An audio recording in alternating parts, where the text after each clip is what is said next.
Welcome to the Bayou City Soccer Podcast. Whether inside or outside the loop, we are talking everything soccer in Houston. Y'all ready? Let's get it.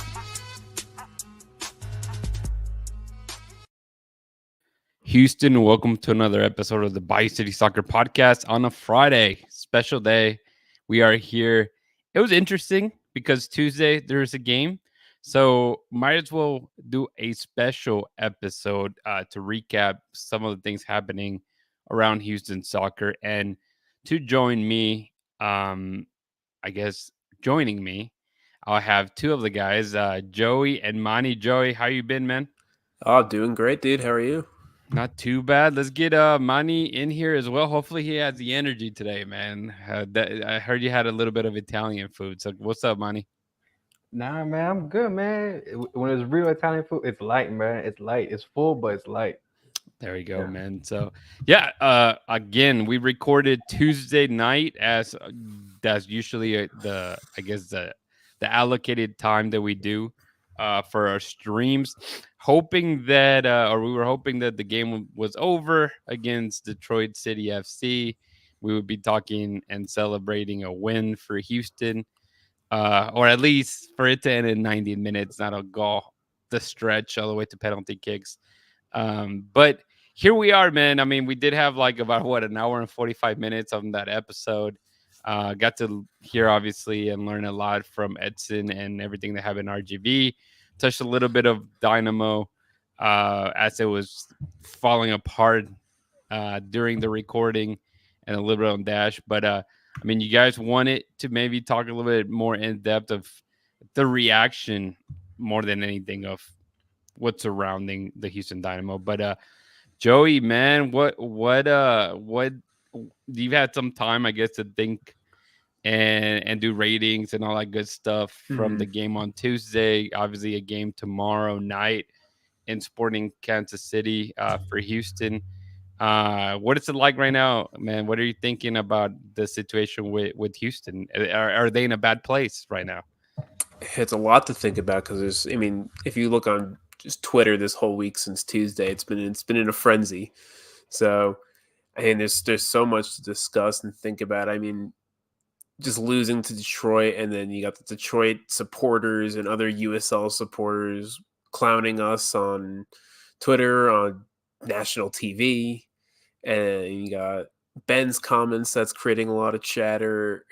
There's a lot to discuss. Yeah, no, for sure. So obviously, if you are joining us watching this live, we would love any comments, inputs, concerns that you want to throw in here. We have quite a few already from the post that we did earlier today on social media.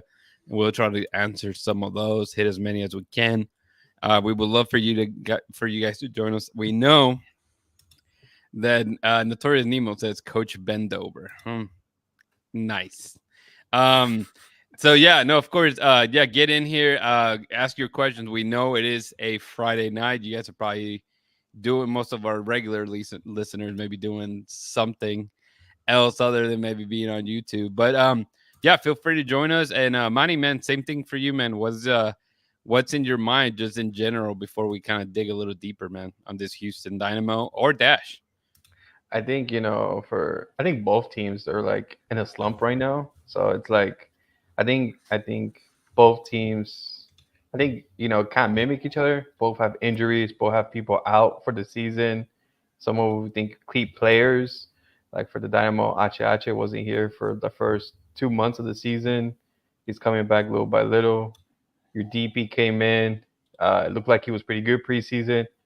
At first preseason, official preseason, Champions Cup, he got injured and like derailed everything. But I think we were doing okay, not the best. I think these last 4 matches, we were like, I think people were going into a panic mode because like we're not getting results. We gain a tie and loss, loss, loss, loss. Mm-hmm. I think on the table, it's not looking. We're still there in the conversation of playoffs, but I think form wise, as in gain the points you need, maybe it's not as good, but I think it's still 1/3 of the season. We still have 2/3 left. I mean, you still have a lot to play for. Yeah, Not even a third.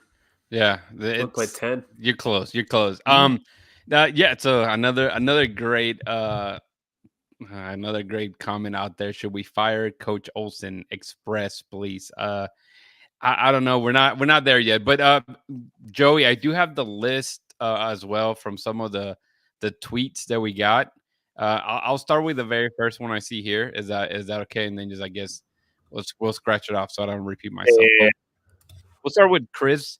Chris Righteous, great fan of the show, man. I love seeing that guy in the Hustle Town section. But he mentions low goal scoring, lost both in-state rivals, obviously against Austin and Dallas, and now out of the Open Cup in the last month. Is this just a blip, or is this the level that the team is at? I want to answer that, but I'll let Joey you start with that one, All man. right. There's a lot to unpack there. So, let's start with something that's important to think about when you're looking at the big picture of a season. You got to kind of take emotions out of this and kind of look analytical at this. Yes, we lost to both in-state rivals, and it definitely hurts fans a little more. But losing to two in-state rivals mathematically on the table is the same thing as losing to Minnesota and losing to Cincinnati. It doesn't matter. You lost 2 games. It doesn't matter who it's to. So I don't think that makes the situation any better or worse. Mhm. I don't even like to factor that in. It's just we lost 2 games. And then you got to look at the Open Cup as well. The Open Cup is an interesting tournament now because we all know the debacle with what MLS thinks about the tournament Mhm. and how much it's being recognized as a big tournament for the league and these clubs. And it seems like the importance of it, to at least to MLS as a whole, is going down. And while the Open Cup is obviously a competition you want to do well in every year, when you lose in the Open Cup, it's not season defining. I'll Mhm. say that. And again, taking all emotions out of it, whether you lose in the Open Cup to Detroit or you lose to Miami, Hmm. you still lost. It doesn't matter. You only play against who's in front of you. It's the same thing. It doesn't make anything better or worse who you lose to. So that's also an important point here.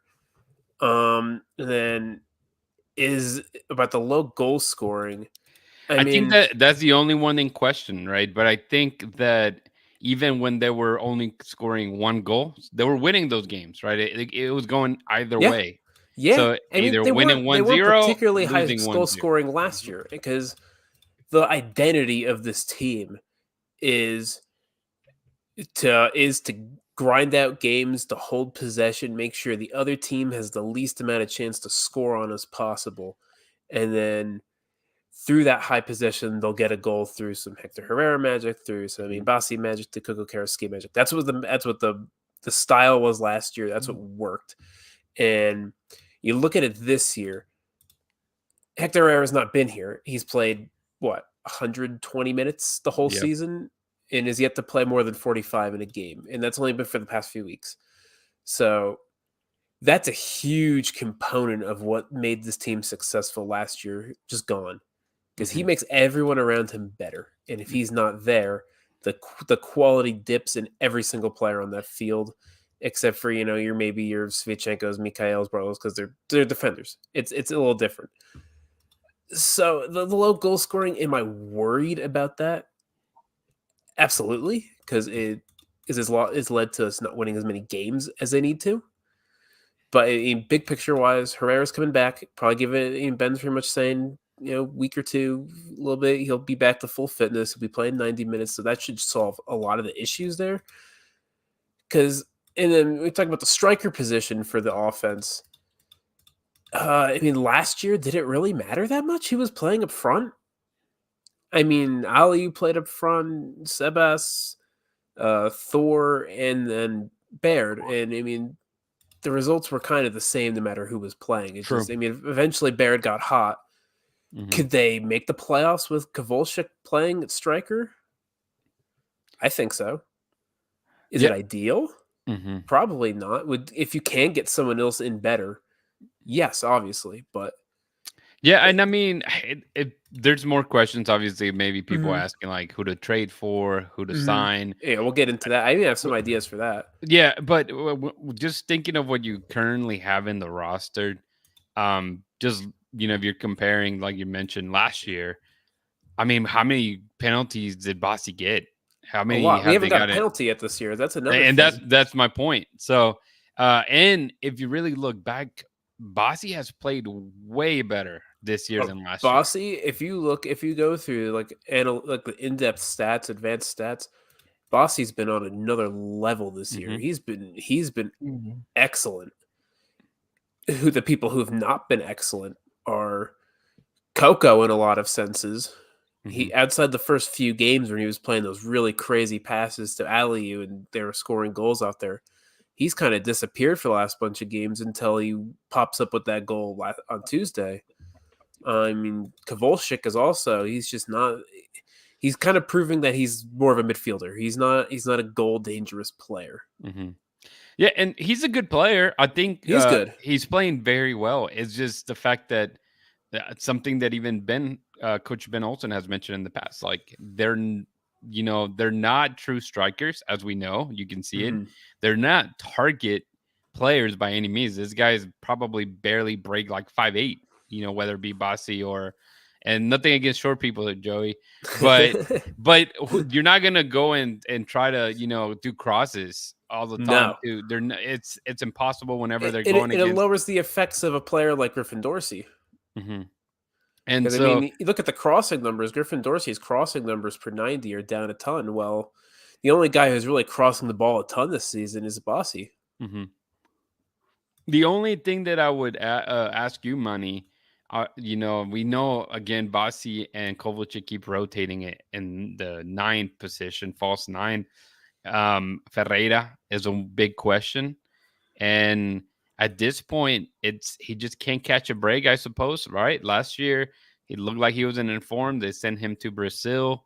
He he plays, but he doesn't score a single goal over there. Comes back, looks like he's ready, and obviously he lately been plagued with injuries.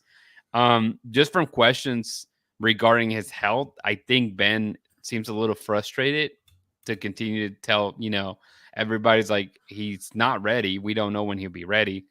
So touch on him, but also touch on Gabe Siegel because that's another guy that they brought in to more or less not replace him by any means, but to kind of be a fit, right?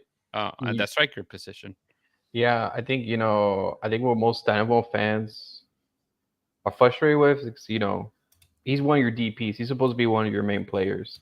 Last year we lost a whole year of the whole DP slot of not him, and now this year it looked like he was going to be a different level, but the injury and injury and injury. We don't know the extent what's his injuries, what does it consist of, but it keeps like pushing him out. And like I think back of our minds is like, are we wasting another year of him? Because but I don't know, but there's no time period of when he's coming back, and by the time he come back, can he be effective for the team and for the season? That's kind of when you have your main player out for we don't know how, and you need someone for goals. It's kind of okay. We have like Kovalchik over there, and so it's like, do you want Kovalchik? We want Sebas. And obviously you want a main striker to get those crosses in, to get those scores in. And Gabe Siegel, at the beginning, he had some promise. He had the running. He had, but I think what people got more irritated was that he had opportunities in front of goal and missed the chances. Hmm. A clear. I think what was the one that came up to me. What was like? I think it was early in the season. I think versus do Red Bulls or Columbus. He was like straight on goal and just like missed with that opportunity. And I think he still was making the runs too, but not getting scoring the chances. And now we see this different formation. You kind of see like two strikers in your depth pool not playing, one because of injury, and one because not getting the results, and you have to mix with that. Even with that struggle, Dynamo has to have continued progressing, getting points. Maybe not the way we want or we imagine, but we're still getting the result until recently. Yeah, I think people are over, reacting to this tiny slump in the long season. Um, if we look back, yes, last year was an amazing year. Obviously, the team winning a trophy, making it so far into the playoffs. Um, People forget that it had been like what 7 years before that, Hmm. their last playoff appearance. So the way that and it was in the past we would see them lose 5 games in a row, Oh yeah, 4 games in a row, like, and I mean they weren't losing 1-0, they were getting killed a few and times, this would happen 5 or 6 stretches in a season. exactly. So it was like they would lose 3-4 and then they'll win one and then they'll lose another three and then they maybe win two and then they'll lose Hmm. another five. Like, you have to remember that it just that's how season goes, right? Unless you're Bayer Leverkusen, that they can't seem to fucking lose, right? Yep. That unless you're them, that everybody else is gonna win, lose, or tie. Like, that's just how it happens. And the way that you actually I guess take everything into consideration. Sometimes, and that's maybe something that even Kenny Bundy mentioned one time, how he's like, we are judged by the final score. And I thought that was like a great quote because it's true. I mean, sometimes, you just open a foot mob and you're like, oh, they're losing 2-0. They suck. Right. And that's just for any team. But soccer is so, not, I guess, unjust for sure. Definitely not fair. And whenever you look and going into, I'll hit another question here that kind of similar, and we can go into it. Ryan mentioned, he said, yes, we don't have a striker, but why do we still fail to create high quality chances? Question mark. Can we expect more in open play? Question mark. Why are we terrible at set pieces and have no Hmm. variety? I'm I'll gonna add though. disagree with that take. Hold with the set pieces. Completely. Hmm. Well, yeah, I mean, we just saw a goal for sure, and it's always dangerous. But to me, it's like, look at the stats from every other game. We've had like more shots, I think, and again, yeah, it's not goals or whatever, but the chances are there. Now, can players put it away? That's different. If you're taking the shots and you keep hitting the goalie, completely different. Yeah, Manny. I think take the game of versus Austin for instance. That's a perfect way how Dynamo played to our slump. We were controlling games. The opposition never got the ball. We were creating chances. But that's in that game. I think that's the whole Dynamo season so far. We were just unlucky. We were just not getting the result. We were just not getting the goal. You know, Dynamo were placing forward. We're hitting the counter attack. We're getting opportunities in goal. I think that was like if you were looking how bad uh the result is not going to Dynamo's favor, I think that would be like a game that you see. Okay, the team is doing something. The team's creating chances. It's just you can't control how everything's gonna be. You can't control how the ball's gonna go into the net or gonna miss. You just expect that hopefully it goes in. I think that was as soccer it talks about you need to be informed, but also you need a little bit of luck because not every chance, every opportunity is gonna be a goal. Hmm. You know. Absolutely. For sure. Edson says, until the game takes XG into consideration, of course, we judge the final score. Of course, you do. I mean, the final score is the final score. You lose, win, or draw again. But to me, it's the way that they're losing. It's not like they're getting dismantled. It's not a team that is completely getting outplayed. Exactly how you mentioned, Manny. It's just sometimes you can be the better team and still lose. It's a part of the game. And I think, obviously, like, you hope that that doesn't happen the entire season, right, Joey? I mean, Yeah, I mean, or the carry on with the final score thing too, but we're kind of judging the people who are getting very upset over the season so far. It's almost like you're judging the score hmm like it's the 23rd minute of a game right now. hmm Like you gotta the final score of the season as a whole is what's most important. I think that's what some people are missing the big and I picture. think the expectation of the Dynamo from just last year, obviously how well they did, right? Finishing all the way in fourth place, Hector Herrera being like one of the best players, if not could have been the MVP of the season. Um, and then what they're doing now without him or Ferreira And the team, you look at the team, and I mean, us that we follow the team, we see the players, and we're like, oh, they're good players, But Mhm. anybody sees it from outside, and they had no clue. They've never heard of those players, right? You don't have like a specific player apart from Machacha, obviously. But again, that you look at the team and you're like, never heard of this guy. And you can go to another team in MLS, and there's players that are really well known. And so I don't want to point out that It's not about having the biggest names. no, right, it's not. And I mean, then look at RSL. yeah, exactly. And so being able to be like, hey, look, Ben brought this players in, and he's been able to mold and play the way that he's playing and keeping the team competitive. That's a win as a whole. Don't let recently bias of having a fantastic year completely say buy in and say, well, we were a playoffs from then on. That's not how soccer works, right? Yeah, That's not how absolutely. any MLS works. Of course, yeah, people can see it as like, well, like 60 something percent of the teams going to the playoffs, but you still have to fight Mhm. and get those points to get in On there. on average, every year there's about 5 teams per conference that made the playoffs last year. I know 4. It's 4. 4 teams that made the playoffs last year don't make it the next year on average Mhm. every season. So teams are going to fall out. There's teams Mhm. that are going to be good. I mean, who are going to be great teams, and then may not even have big changes to their roster. They're just things just happen and they just fall off. I mean, look at Seattle this year. Yeah, and we going a little bit back into the U.S. Open Cup and losing. I think someone mentioned it's just disappointing losing at home against the USL team.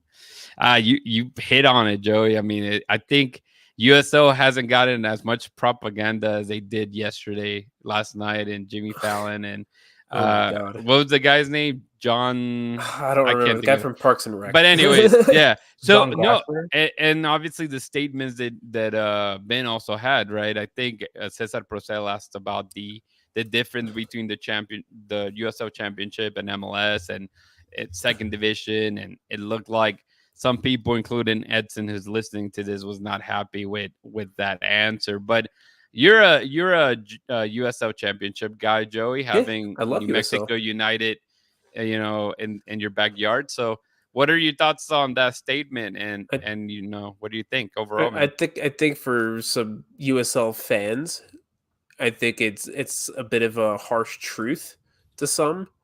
But I mean, Ben's not wrong. Mhm. He's not wrong. I love USL. I think USL is awesome. I'm enjoying its growth. I think I want it to be very good. I want it to keep growing and keep getting. I want both leagues to go. I don't know why it has to be this MLS versus USL thing. Like, why can't we enjoy Yeah. both? But I mean, but if just from a factual talent standpoint, a lot of USL rosters are comprised of players who didn't make it in MLS. That's just a fact. I mean, you look at New Mexico. New Mexico just beat RSL, and it just in their starting a lineup, they had a guy who didn't make it at DC United. They have a guy who didn't make it at Real Salt Lake. They have Talon Maples who didn't make it with the Dynamo. It it's just is what it is. And a lot of times when you see these upsets in the tournament, for one, it's cup soccer. Yeah. It happens. Weaker teams beat better teams all the time. That's the whole magic and fun of it. I mean, look at the Champions League. That's an example of a knockout tournament. Are Dortmund and Real Madrid the two best teams in Europe?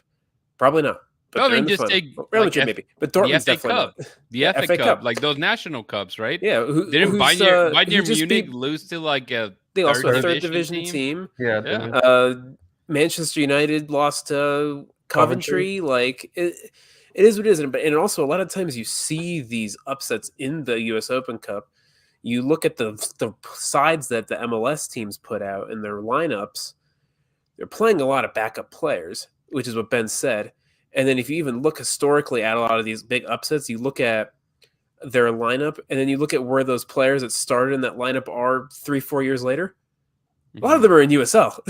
Yeah. It's just I will it's a say though, fact. the only thing regarding this match, that was a pretty freaking That was a like strong lineup. No, a that strong lineup. That's doesn't pertain to this match whatsoever. no, and but you're right. I think a lot of it, and something that me and Edson spoke about whenever we were recording it live and just watching the game as it went down, it was the fact that yes, the Dynamo are the talented team, yes, maybe they took for granted playing a lower division team, and they look a They got little complacent. lackadaisical and complacent. Yeah, of course.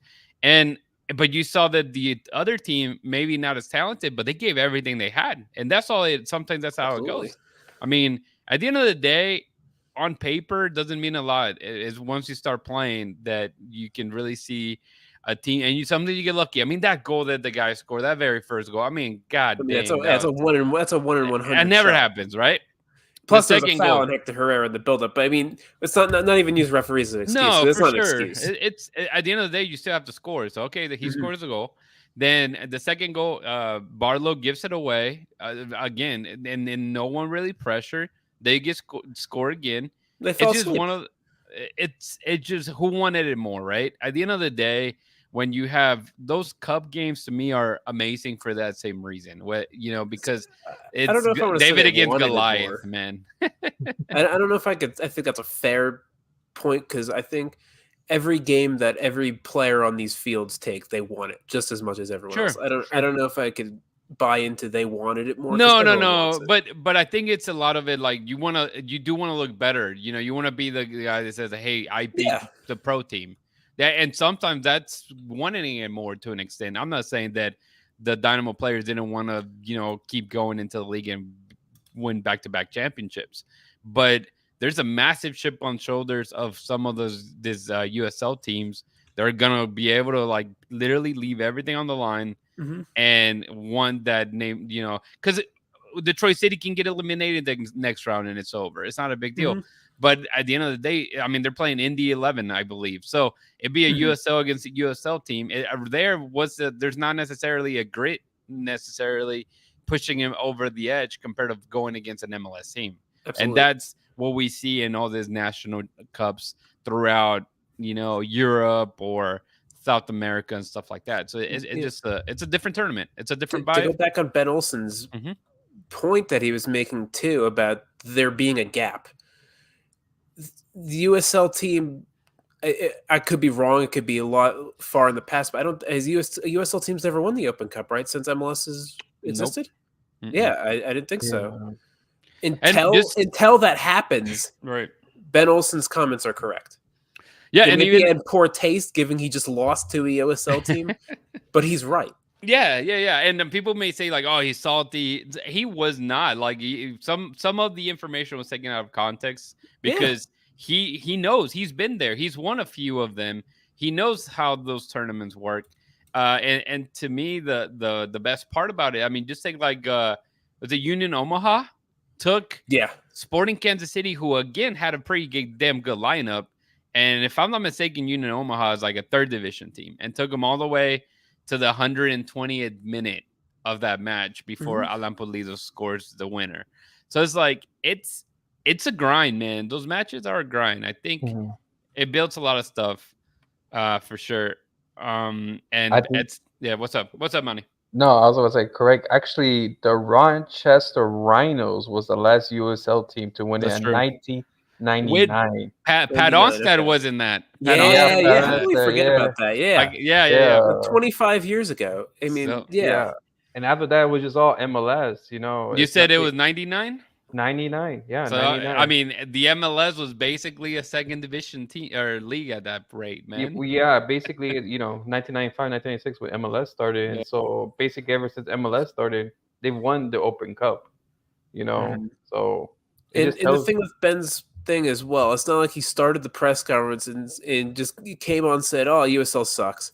There's a big gap. Like he was Yeah. asked the question. People are acting like he just that just popped up out of nowhere. He's just Right. saying that because he's salty. Like the specific question was asking, "Do you think USL is a second division side?"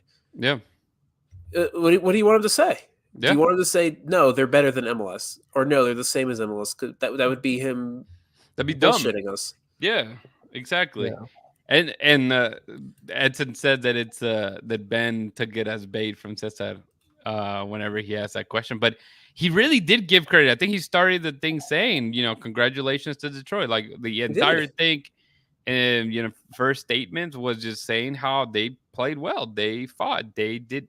I mean, everything was credited to Detroit. So Yeah, Manny, sorry, you raised your hand. Bro. No, it was no. It's.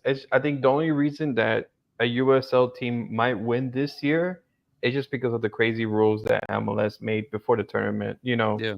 Of adding MLS Next Pro teams and only a few MLS teams. Mhm. Because if it was all MLS teams, I think you have fewer USLs in this round. Yeah. But Absolutely. that was just how the dynamics of this cup is And if right a now. USL team doesn't win it this year, that just proves the point even more. Mhm. Exactly. This is their best shot. I mean, USL fans, I would love to see a USL team win. I hope New Mexico United win it.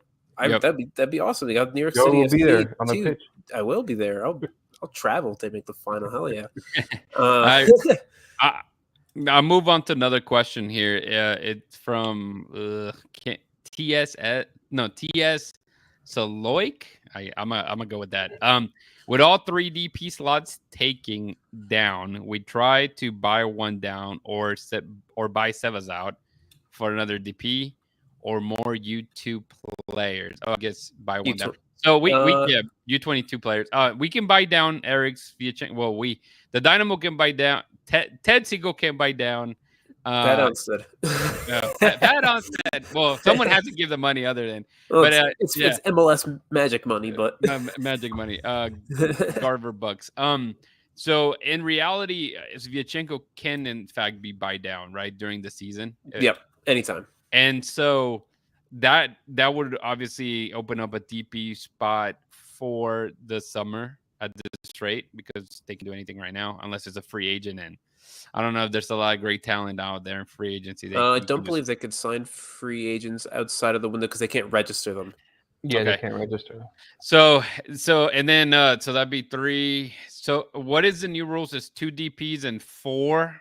So you could have 2 senior DPs, a young DP, and then 4 U22 spots. Okay. Or you could have 3 senior DPs and 3 U22 spots. I'm not gonna lie, all that shit is super confusing, and but there is to answer his question, there is wiggle room to bring in players that could fit those categories for sure.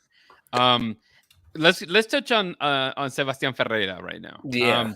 So again, he's the elephant in the room, right? A guy that is not producing. Obviously, he did not. He was awful last year. That's the honest truth. With the Dynamo being on loan, comes back. That they're paying him a lot of money to be injured and not producing. So, okay, Joey, you do decide to go the route of possibly buying him out. Mm-hmm. What is that curse of action, and how much does that impact, I guess, the salary cap, or how much are you paying him to buy him off? So let me look at exactly what his salary is. Mm-hmm. It was they'd have to pay him off a year and a half of his salary, pretty much. That's a lot of money to just pay someone up front to get rid of them.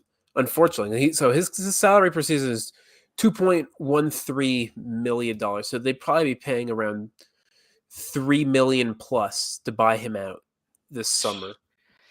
That's just to get rid of him. And now, if you pay that much to get rid of him, and then you're gonna buy somebody. Now you have to buy someone. So how does that affect the system? It's a complicated thing there. You would start to probably sell somebody in like a Mikael or Aliu to be able to, you can't just completely start. But then you have to replace them too. You have to sell Aliu. He's replacing Aliu. Are you going to start Brad Smith every game? God no. It's a tough one with the striker position. If they could buy him out and get someone on a free transfer, I say go for it. Go for it. Let's do it. But it has to be the right player. We saw. Are you bringing in Rose or Dustin Mbappe? Was saying we could bring in Mbappe. Dustin was saying he was reading a Tom article. And he was saying Alexis Sanchez would be a good fit, and I agree. I think Alexis Sanchez would actually be a perfect stylistic fit to this team. That's a person that'd be on a free transfer. So if that could happen, I say do it. If they have to spend money to bring someone in, I think you might as well just keep Sebas at this point. Keep him at least until next year, because then the fee to buy him out decreases a bit. Yeah. And you also, it's difficult with Sebas too, because we hear it all off season about how much he's worked hard and how good he's looked in training, how sharp he's going to be this year. And he looked good in He preseason, did. He honestly. looked really good in He did preseason. great. And he was And scoring goals. he comes into the St. Louis game, gets injured like 15 minutes into the game. That's like a worst case scenario. He finally comes back against Colorado. 10-minute sub appearance. Plays in Brad Smith for the game-winning goal. Mhm. Plays 90 against San Jose. He scored a goal. Scores the game-winning goal. And then gets hurt again. So, like, I don't think there could be a worse possible scenario for Pat Onstead to know what to do with this player. Mhm. Because, I mean, if you look at him, if you, I know not everyone gets to be going like the locker room stuff, like they're not media and stuff, but like if you see him in person, like compared to last year, he looks like jacked compared to He last year. looked like he went into the gym and just overall, honestly, the way he was running, the way that he was being asked to pressure, Mhm. things that you think it was a fluke of Ben Olsen and him, where they're really going to work out with their issues in the Yeah. locker room. No, it was all put to rest whenever you saw the way that he was actually working. But Maybe he worked too hard, and that's why and he's having these muscle issues. absolutely, I was going to say that, but don't know. he had never worked this hard in his life. That's So in speculation, but that might just well be it. I mean, it- I think yeah. with his work in the offseason, I think he deserved to get a chance, but now Yeah. he's been injured the whole time. So is that fair to him to just dump him off now because he Mhm. can't get fit? I mean, sports are harsh, so maybe it doesn't matter if it's fair or not.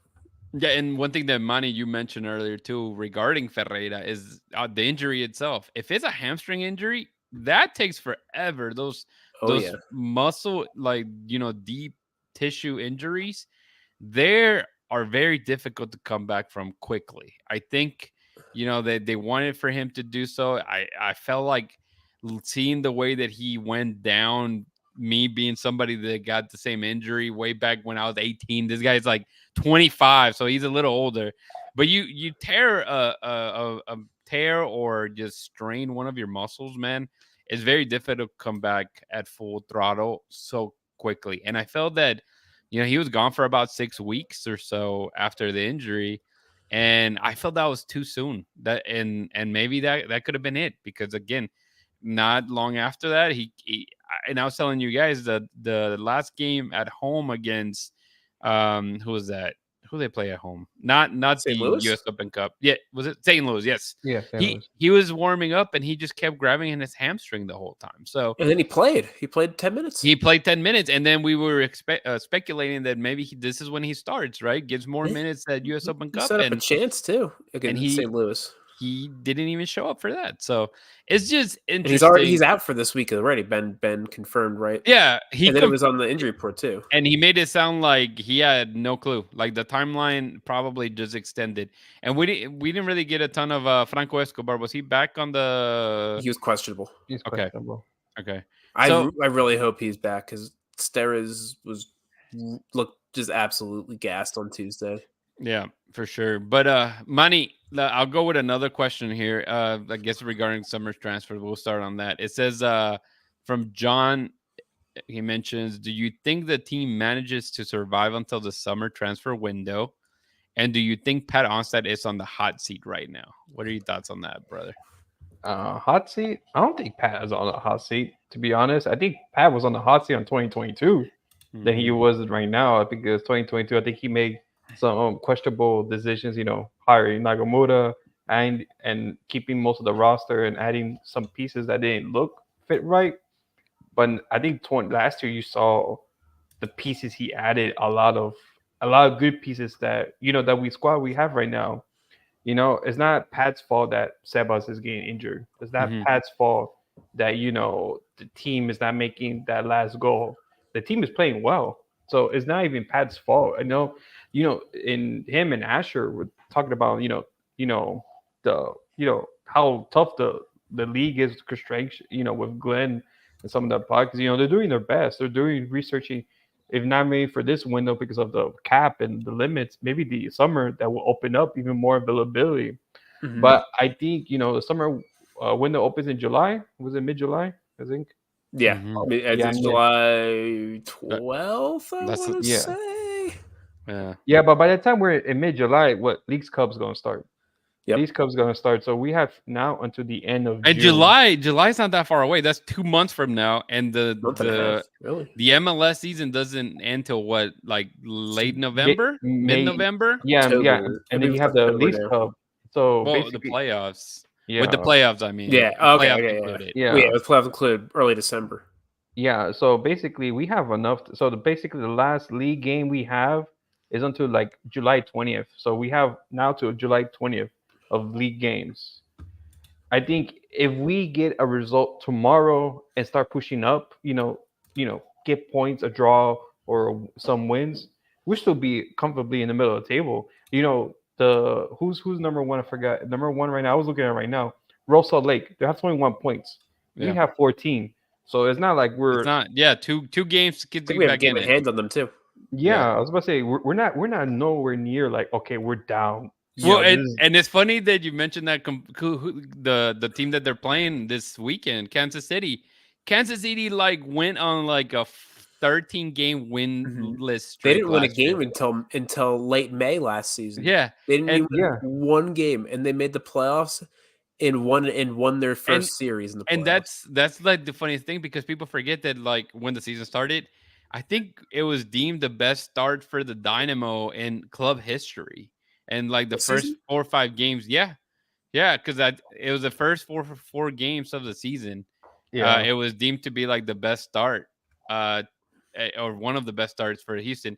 Obviously, now there's a few losses in there now, Like, but we had that stretch. We won 4 or 5, so I guess that makes sense. yeah, so it was one of the best starts, or tied with one of the best, or with the best start of a season for the Dynamo. So it's not as bad as it looks. And even if it was that bad, even if the Dynamo hadn't won a game like in 8 matches, like Sporting Kansas City, that just tells you how there is hope. Nemo, there is definitely hope to make it into the playoffs. Some teams are gonna get hot early. Some teams, I mean, look at St. Louis last year, right? St. Louis was hot early in the season, and it just eventually waved down all the way to the end and was eliminated pretty It's quickly by poetic that Sporting they lost to Kansas Spring City. Kansas City. And, Yeah, Yeah, and, and, so and we were the opposites opposite. of the We were the spectrum. opposite last Mhm. year. We were so bad in the beginning until League Cup and the Open Cup. Mhm. We were Yep. just flying at the end of And the I season. remember last year too. We win. So within the last stretch before Leagues Cup, and then in Leagues Cup, the Dynamo went 9 games without winning in regulation. Obviously, they won those few penalty shootouts in the Yep. Leagues Cup, but they went 9 games Yep. without winning in regulation. It I was remember crazy. people were pissed off, and I was saying, I kept telling everyone, chill out. And They're gonna figure it out. it was the same type of games that we're seeing right now. They were Yeah, losing very by a similar. goal. Very similar. They're playing well and they're just losing by a goal because Just in those all little reality, margins. you go back to the same thing. There wasn't a true striker there like there is right now, right with the injuries. So let's get a little bit into that, to the transfer window. Can they make it? I think they can. To answer the last question, can they make it all the way and kind of, for the transfer window to make some. And to answer the Pat Onset, I don't think he's necessarily in the hot That's seat, like ridiculous. you mentioned. I think that's insanity. I agree with Manny on that one. Mauricio Rios says, "What trades or signings do you see happening to fix the weak spots on the roster?" So the weak spots on the roster, I would say the only real weak spot is the striker position, Fullback uh, depth. and probably a left back, right? Left back and right back, I think. Both of them. Steres does a job, but he's not particularly great. But then on that right back position, there's no actual backup for Dorsey. It's been Tate Schmidt, and he looked really really bad against St. Louis, and didn't look very good in his cameo against Detroit either. What about a goalkeeper? I heard that Steve Clark is an awful goalkeeper. I don't know. Should we get another? Should they get another one? Let's get Andre Blanket. I saw that floating around on Twitter. Yeah. That's ridiculous. Steve Clark is a top 10 goalkeeper in this league.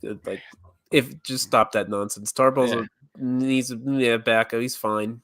So, all right, Joey, you may what you said you had a few names of players that you would like for maybe the Dynamo to look at. Do you have those names that you want to touch Names, on, specific names. or just I have more yeah, profiles than sure, specific sure. names. Well, Yeah, actually, let me start with this. Uh, I will add that the Dynamo 2 did pick up Jordi Borbano and did yes, play. Obviously, a young striker he from looks good. Ecuador, 20 years old. Right away went into the first, starting with the team. So that's a good, you hope that they can keep finding some. And not at this point, apart from making fun of Taguinho and YouTube pics and highlights reels, this scouting department has been very impressive. So till Absolutely. they prove us wrong, and even to that fact, I mean, they're not going to hit on all of them, but I do feel more confident on the players they're bringing in. Yeah, I mean, look at this. Look at some of the scouting they've done for these young guys. Exxon, Mikael. Now this new guy from Ecuador. Ecuador, right? Is it Ecuador or Colombia? Ecuador, Jordi Ecuador. Borbano. Yep. Yeah, I mean, I've been particularly impressed with their young player scouting. Exxon Arsu. I mean, some of those guys they're bringing Ours from has been abroad fantastic. has been pretty impressive. So I mean, looking at profiles of players to bring in, um, I think a right back. I think a young right back, someone who could be explosive like Dorsey, would be super helpful. I think they should use one of those U22 spots on one. Personally, I think if you could get someone kind of in like that mold for what's that guy's name? Serginho Dest. Is that who we're thinking of? No, I was thinking of Julian Aude on the LA Galaxy. He's that Oh U22 yeah, left back they have, who's just absolutely explosive going forward, and he's been incredible to watch. If they could get someone in that type of mold to back up Dorsey, challenge him, maybe take a spot. Not saying I want Dorsey benched. I think Dorsey's been fine this year. I think the lack of runners in the box has kind of limited his ceiling, but it's just someone to give him a little more of a push and could play if he gets injured or gets another stupid red card. Other profiles, I mean, the winger situation is really tough because you could spend a DP spot or a U22 spot on a winger. Say they do that, you still have Nelson Quinones. He didn't die. He's still around. So do you wanna put two U22 spots and a DP or another U22 spot in a left winger? Like, that's what makes it kind of tough for me. Mm-hmm. That's a lot of cap allocation into one position. So I don't think I'd bring in a winger. I think Mackenzie Gaines was kind of a decent little stopgap to bring in. Yeah, I think at this point you have a ton of midfielders, and like we mentioned in the past, one of them would get injured, you can plug in one that's Yeah, already for there. sure. So I think in reality, having another true striker with experience, Siegel, he's a decent player, but he just Ben's doesn't have the comments on him were interesting experience. today. What's up? I thought Ben's comments on Siegel today were pretty interesting. Yeah. When you ask, How he has to pretty much learn how to be a starter because he's even at 24, he's barely had starting minutes at any club he's been at. So I think yeah, that was an he's interesting take from Ben. no, you said 24. I think he's 22, bro. 22, yeah, 22. My He's bad. he's a young cat. I mean, yeah, he like any of them, like especially as a striker position. I think you need experience, to be able to kind of read the line and kind of play off your teammates as well. And he's brand new to this. 23 next week. Yeah, he's brand new. Like chemistry still needs to be able to create. And I think one thing that we've always mentioned about the white game, obviously with losing Quinones, I think you need somebody that can help, and Gaines could be the guy. We don't know. We really haven't seen him give it a chance. Maybe we see him this weekend and we learn a little bit more. But I think no matter what, I think it's difficult to judge in the fact of who's in the center position. I agree. I think a striker definitely brings someone, whether it's a young guy to challenge Sebas, if Sebas could come healthy and score some goals before the window. I mean, that's the best case scenario. The best case scenario is Sebas gets healthy, he scores a bunch of goals before summer, and then we could just put that whole thing to bed. But even if he does do that, I'd say bring in someone young, bring in someone that could challenge him. That'd be perfect. And then we're talking about trades in general, so that also means outs. Mm-hmm. I think it's. I mean, the Coco offers. If the Coco offers come, I say. I think you take the money, man. Take the money. Just do it. I know that. He's got Copa one America thing that coming up. Chris mentions often. If he could compete there, get him out. Him just showing up there at this point, I think there's going to be a lot of ice on him. There will be. But one thing that Chris and I have always talked about is just maybe he's just overvalued, and he's a great player at times, but he's missing some of that final product money. He looked good against in the U.S. Open Cup. He scored a goal with his left foot and Great everything. goal. But Mhm. at the end of the day, man, there's just some players that need to pick it up. But I think for you, for Pat Onstad to not fall in the redundancy that was maybe a Matt Jordan type of era, is you have to learn how to sell a player, right? Sell them when they're Mhm. hot. Don't wait till they've diminished and their value starts to go down like he did with Manotas and Elise Money. Yeah, I think with Coco, I think that's also a reason why they extended the contract. They don't want his value to go down. They wanted to keep some of his value, because you don't know what season he's gonna have this year. But this year he's been on and off. He's not very consistent, not very producing. He's just missing a lot of chances. Hopefully, his value do go up again, maybe during Copa America with his new Austria jersey, because apparently Panama's jersey looks like Austria. But maybe someone from Europe is like, oh, he's Austrian. We might get him now. But I think if you have a clear midfield of, if you could put Kovalchik it where Coco's at, or Basi a little bit down there, it's not like you're gonna selling Coco, you're gonna have a huge gap. It's like Mhm. he's irreplaceable. No, you still have the pretty much the core team, just minus Coco. I Now you wish can you gave him a use that. blessing there. Yeah, you're gonna have more of his wages spread out to another position that we do need, Mhm. that we do have, but I think, keeping him extending his contract at the end, by time, like, we want to sell him, or you never know, like he might want to leave and we get nothing from him. And Yeah. and it's like, well, what you have done, you just made more of yourself carrying that problem, instead Mhm. of letting it go and maybe seeing, a new leaf for the team and get something, a relief from it.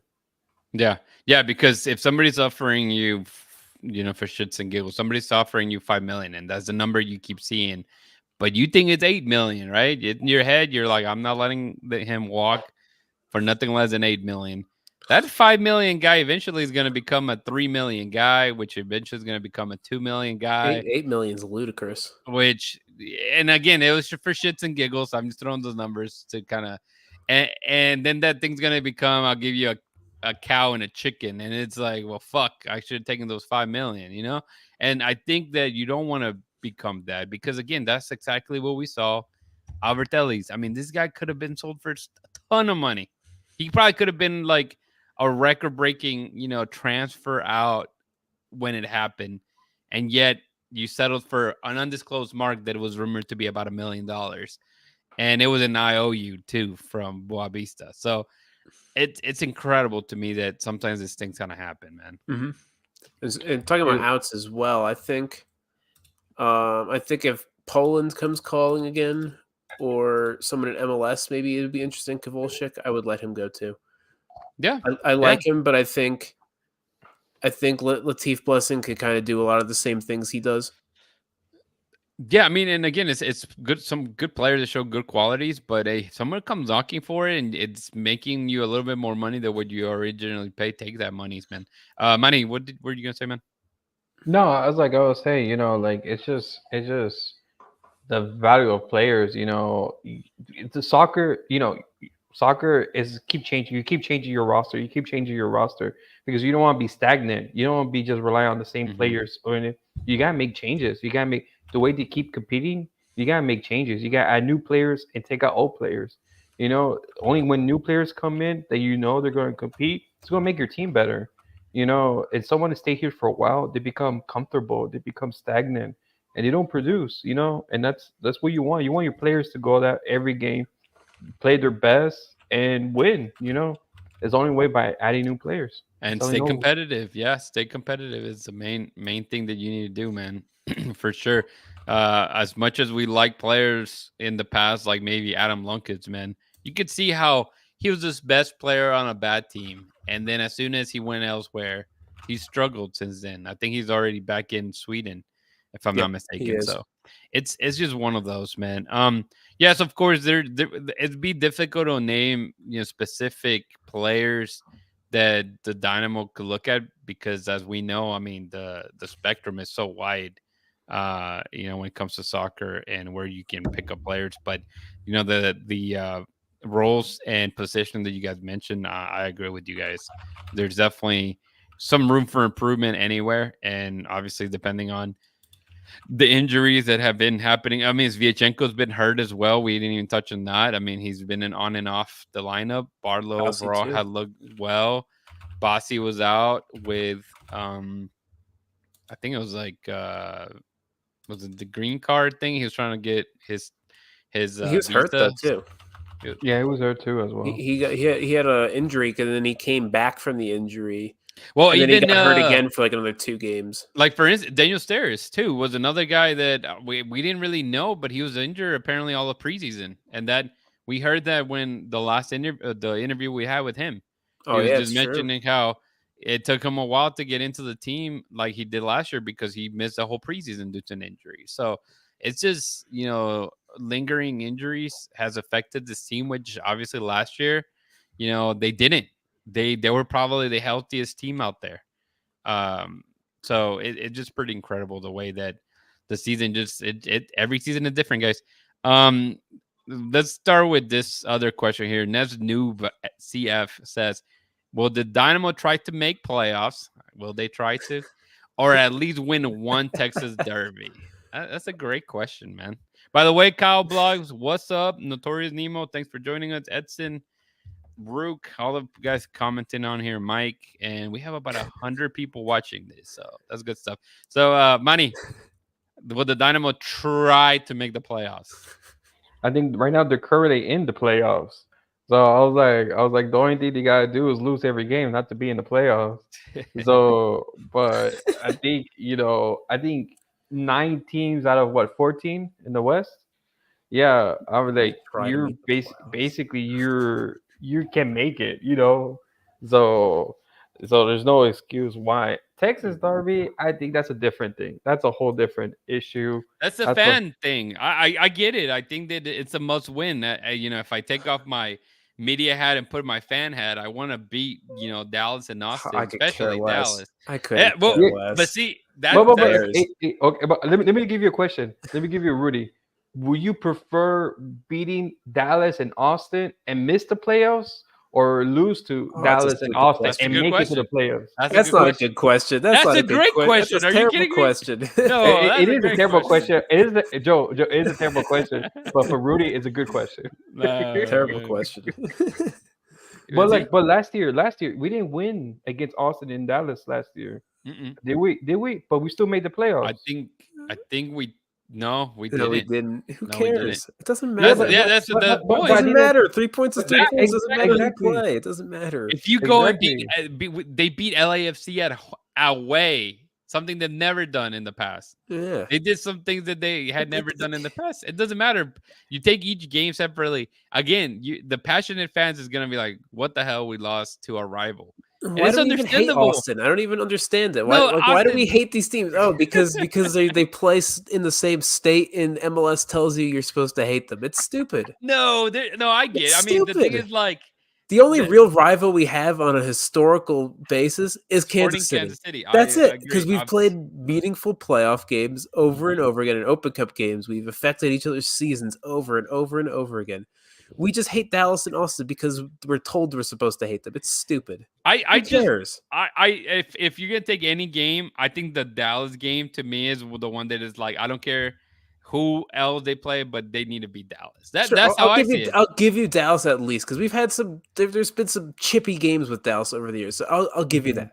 We've only played them in the playoffs, I think, once in our history. Yeah, I agree. I agree. And even those games, just watching those games right now between Austin and Dallas, they're so boring of games. Nemo makes a good point. He says we hate the fans, bro. I understand. It's more of a fan thing. Again, it's more of the passionate their aspect. Fans. I could care less what their fans. No, I know, but it's a matter. rivalry there. It's a rivalry there, man. What their fans chirp you on Twitter for a week? Who cares? Yeah, just get off Twitter for a week. Who cares? Doesn't matter. I agree. I see both sides of the coin here. I understand the point of views, but with Nemo, the only thing I can say it's just that specific game, Dallas, and don't bring me no Pomico in this place because chairs will start flying up in here. But talking about okay, yeah, that's a decent question. So the next part of that question was oh no, we didn't. Oh yeah, make the playoffs. Will they try to make the playoffs? Will they That's try to make the playoffs? obviously. I think all 29 teams in MLS are trying to make the playoffs. All right, then let's finish with was it Curveside said should the fans be worried about missing the playoffs? That's a better question. I agree Yeah, with that question. yeah. Should they I be think worried? I think every team should be worried about missing the playoffs. Obviously, yeah. If you don't make the playoffs, I mean, when 9 out of 14 teams make the playoffs, it's embarrassing. So yeah, you should be worried about missing the playoffs. Until you're mathematically in the playoffs, you should be worried about missing the playoffs because MLS, you could win 5 games in a row and look, you're sitting in second place in the West, and then you could lose your next 5 games in a row and you're out of the playoffs. Like that's just the madness of MLS. You're not safe until you're safe. So yes, until we mathematically qualify or don't qualify, you should be worried. Yeah. Yeah, and Yeah. yeah, man, go. No, as well. You're always worried because now we just gained the playoffs. What seed you're gonna be in? Because then you're worried about okay, not just like losing. Now you gotta maintain the form and see like okay, will be the best route for you. But even then, it's just that at this point you're just trying to win your next game. Trying like Ben said, you're trying to get your next 3 points. Try to get your 3 points because at the end of the day you won't know until literally the last day of the season if you're in or not. If you continue to compete. And I will say though, apart from the Austin and Dallas games, not to go back on those, but those are probably the teams that were in worse shape, apart from maybe San Jose, right? Yeah. Other than them, they played some good teams. Like they played obviously Columbus Crew in the Champions Cup. They played St. Louis as a good team in the Champions Cup and the regular season. I mean, they play some decent competition. And to me, I'm not worried. I'm more worried once it's the middle of the summer and you're losing those home games. That's what I'll be worried about. Now, right now, it's fine. Again, they're in a good place. Like, I don't know. I don't have a what's it called, a chart that shows me exactly where the Dynamo are trending. By the end of the season, but I feel confident enough that they should make the playoffs. The way that the team is playing, some results have not gone their way. Of course, we've been there. We talked about this. But at the end of the day, they're playing well. And I think that should take the eyes of what the final score looks like right now. And you look at the table, I mean, for instance, just looking at the Western Conference, the Dynamo are in 8th place currently. They have 4 wins, 2 draws, 4 losses. That's not terrible. And as far as goals, yeah, they have 9 goals scored, but they only have 10 goals against. I mean, that's pretty good defense too. So, compared to some of the other teams there, you're like, oh man, they really Orlando City in the Eastern Conference, they were like top 3 most of the season last year. They're in 14th place out of 15 in their conference. So it's just a Bringing in a part of star it. striker DP. Yeah, yeah, And Nico Soldera. yeah. Their So roster got better. exactly. So it's one of those, man, that you just have to take it with a grain of salt. As annoying that this sounds, the season is long. I do hate it when the team lose a bunch of games and then they start saying that, because then those games do tend to sometimes come back and hunt you whenever you only need a couple points. But right now, it's fine. Like I said, to me, is once we are in the middle of July, and well, actually, the Leagues Cup is from mid June to mid July. Is that right, or is it No, towards August? it's It's the August. opposite. Okay, In so July. it's mid July to August. So to me, it's like once you get like those June games, which is coming up this month and next month, those home games that you have, which are minimal in comparison, you have to win those. And then when you get back from Leagues Cup, you have to win those. Like there shouldn't be an excuse for you to get beat at home the way that they're playing. Take advantage of that environment, that heat, the humidity. Take advantage of it. Get those games that are going to be in your side, because those are important right now. Absolutely. Those will be important. Right now, who cares? At the end of the day, who cares? That brings up another point of things that people take into account way more than it actually should be. Because people are complaining that we've lost a few games at home this year. We've also won a lot more games on the road than we have in past years. And again, take all emotions out of it. Whether you win at home or you win on the road, it doesn't matter. Yeah. It's 3 points. It doesn't matter. I think the best part has been, again, talking to like Ben Olsen, getting the privilege to be able to ask him questions after games, or him just necessarily starting with whatever is in his mind and answering all our questions. But just the game against Austin, right? The type of game against Austin was the same game that the Dynamo played in Colorado. You get, sometimes you just get a break from the gods, man. That it just works out perfectly, and the game is yours, and that's exactly what happens. That's soccer; it just happens. But I mean, were people bitching and complaining that the Dynamo weren't playing great? Because that game against Colorado was a boring game. You were there. That was one of the Joey. worst games. Yeah, I was there. That was one of the worst games they've played this entire season, and they won. But it was a game. It was a win, so it masked everything, right? So absolutely, it doesn't matter when 3 points is 3 points, whether you do it at Shell or whether you do it in Portland. It doesn't matter. Yeah, people love to get more upset when you lose at home, but losing at home is the same thing. It's still 0 points. It doesn't matter. Yeah. Let me see. I think, Joey, did we hit every question that was out there? We did, but I wanted to circle back to something we didn't talk about. Go for it, man.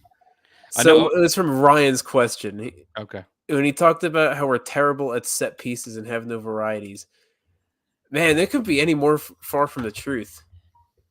That's been like the biggest strength of the team so far, has been the set piece. That's where half the goals have come from. Mm-hmm. So I'm not sure I agree with that take. Yeah, and I think one thing that I mentioned was just St. Louis against it, the winner against St. Louis, mm-hmm. The winner against San Jose, the own goal against Minnesota, the goal we just scored against Detroit. Like, set pieces have been a strength.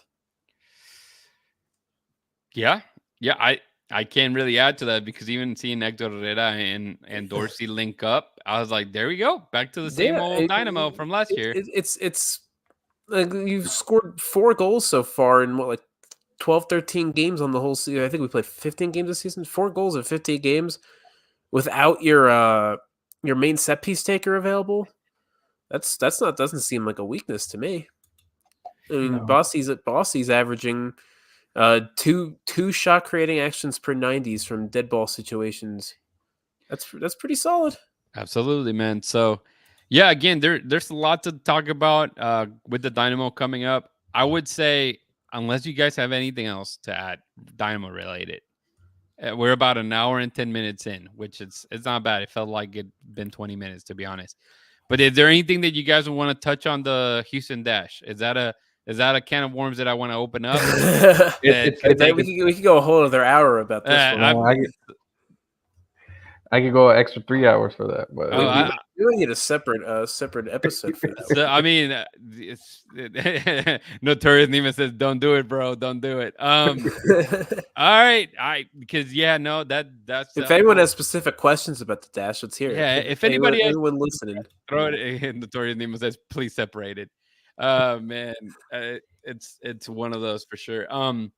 Anything else that I can think of for the Dynamo? You guys want to talk Kansas City? We can a little bit, sure, man. What's your what are you feeling about that game, going into that game against Kansas City? You think they get a positive result, another loss, keep the hashtag Ben out, Pat Onstad out, hashtag everyone out. I'm not. I wouldn't say I'm feeling great about it. I mean, given the form, but I mean their form's pretty bad too. So yeah,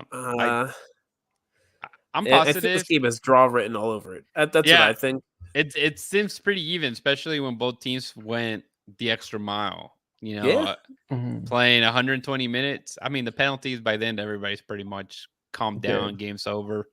But 120 minutes for both teams, I think that evens out the playing field for sure.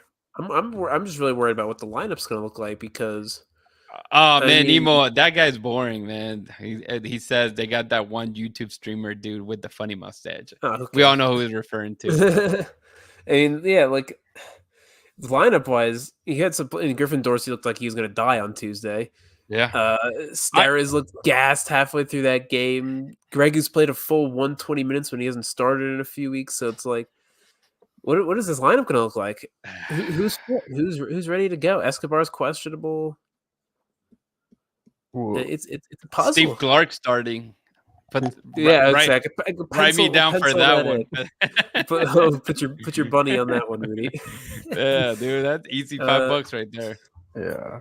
I mean, I think I could tell you that Steve Clark and Aliu are definitely starting that game, and Bassi too, probably. It makes me laugh whenever you said, hashtag everyone out.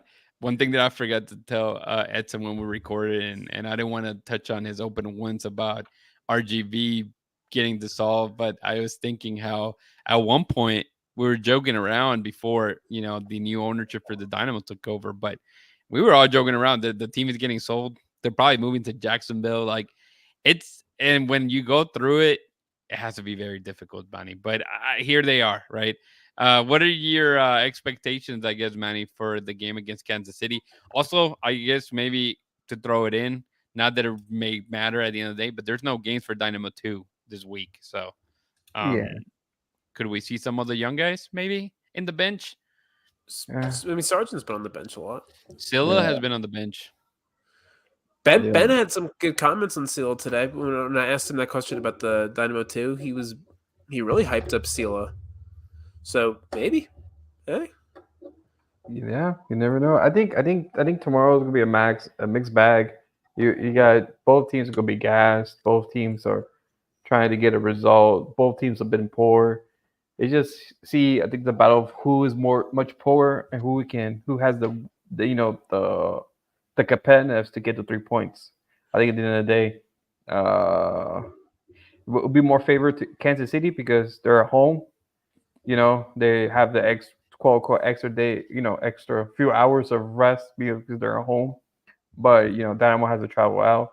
But I think at this game is anyone's game, to be honest. I see, be fair result. I would take a draw, but you won't be optimistic. You want to hope this both being poor. Hope the Dynamo wins to get that over the hump of just this bad form and just start again next week.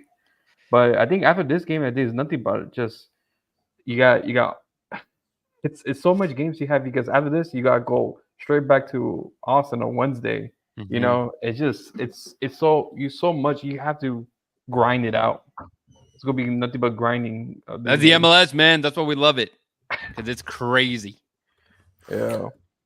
And I love these matchups against Kansas City right now because you got Vermees and Olsen who have very similar philosophies on soccer and MLS as a whole. So I think these matchups always end up being pretty entertaining from a coaching standpoint. Yeah, and the crowd gets into it, man. Absolutely, especially playing in Kansas City. Say whatever you want to say, but they fill out, their stadium. It's a nice little stadium, and you were there last year, right? I was there last year, man. It was nice. I would go back, even though I already went. I would go back. That's a trip I want to do. It was a good atmosphere. Which, talking about that, I'm thinking of maybe doing the DC game, June, I think 22nd. I'm thinking about it. So talking about to do that one. Talking about for sure the Austin in September. It's gonna be pencil or it already penciled it in. Do we play Russell Lake again away? I think we do. I think I just saw it. Yes, we do. Yeah, they do. I might look into that one. Yeah, we play. When is that going to be? In July 3rd. July 3rd. July 3rd. Hold on. It's a Wednesday. Maybe. Oh, yeah. Oh, it's Enderman. Well, what? That ain't But yeah. On a Wednesday, yeah, it'd be difficult. I was actually gonna tell you if you wanted to, if July. you could. If you did, if you came like Saturday, June 29th and stayed till like Monday, July 8th, you could do 2 games because it'd be Charlotte and LAFC. I think the Dash play around that time too. Charlotte. Yeah. So stay a whole week? Yeah, a whole week, man. Dude, maybe. What is that? July? July or June. It starts June 30th. to July June 8th? 8th, I Okay, guess. that's an option. Yeah. Yeah, and yeah, never mind. Dash do not play here. Aw. They have 2 games in between, but they're both away. Mm-hmm. But maybe Dynamo 2 play here. You can go to a couple games, bro. Yeah, go see my boy Let's Kenny. see. We haven't had conversations with Kenny in a while. It's been a bit. What's up with that? Yeah, I don't know. But yeah, no. It was one of those, dude. Alrighty. Maybe we have hit everything. Dang it. We had a good number of people come through here, guys. I guess I should have started about an hour ago by telling everybody how they can connect with us. But you know what? We're here. We this is as far as we got in. So make sure to follow all our social medias at Bayou City Soccer. Check out our website. The most important thing there, BayouCitySoccer.net. All the articles for Houston Dynamo, Houston Dynamo Dash, Houston Dynamo 2 are there. Anything happening Houston related, soccer related in Houston, you'll probably find there too. Unfortunately, I'm bummed, man. It looks like we're not going to be at Copa America. We missed the deadline, and apparently they're extremely strict. If one of the Dynamo communications team people are listening to this, if you can throw us a bone and get us in somehow, that'd be great. But it is what it is. So we're just trying to make it to the World Cup, man. We're just trying to make it to the World Cup one time. But no, thanks again for listening. Hope you guys enjoyed this bonus episode. Hopefully some other people can listen to it tomorrow before the Sporting Kansas City match. You have something to check out there. But Joey, man, thanks again for joining us, brother. Thanks for having me. Manny, thanks for taking time out of your day, man. Yeah, appreciate it. It was really good. There you go. And so we'll probably do have to do a Houston Dash one similar to this, because I think there's definitely a lot to unpack there. Oh, absolutely. That could be a 3-hour little episode there. And there is plenty of Houston Dash fans that listen to us that I know will be eager to hear this. So yes. And I will be there, unlike last time that Theo joined and I kind of stayed in the background. I think everybody wants to listen to my pessimistic views as well. So we need Dustin for that one. Oh, yeah. Dustin has like a list. Yeah. A black list, and we're checking it twice, baby. So yeah, don't forget to always hold it down and keep it forever orange.